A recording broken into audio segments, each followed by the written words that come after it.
uWandile Dube usekhulume ngokugxekwa kwabadlali beKaizer Chiefs ezinkundleni zokuxhumana ecacisa ngendlela abadlali abasebancane eklabhini ababhekana ngayo ngama-comments angemahle ku-inthanethi.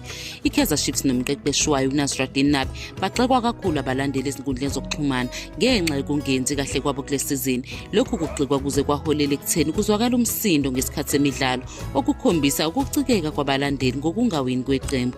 Nakuba abalandeli befuna impumelelo esheshayo, uNabi uye wagcizelela ukuthi wakha iqembu eliqhudelanayo futhi udinga ukuthola abadlali abaningi bequality. uWandile Dube uvumile ukuthi ukugxekwa okubhekiswe eqenjini ezinkundleni zokuxhumana kungaba buhlungu kakhulu. Uzwakalisa ukukhathazeka ngendlela okukhulunywa ngayo ku-inthanethi, wanxusa abalandeli ukuthi bakuqonde ukuthi abadlali bangabantu abalwela ukuthola imiphumela emihle enkundleni. uDube uveza ukuthi la mazwi ahlabayo angaba nomthelelo omubi emoyeni kubadlali abasebancane abafana noMduduzi Shabalala noMfundo Vilakazi. Uveza ukuthi abadlali abasebancane eklabhini bavame ukuxoxa ngokugxekwa abakutholayo bese bezama ukukugwema ngokukhipha u-Instagram ngemuva kokuhlula ukuze bazivikele emazwini angemahle.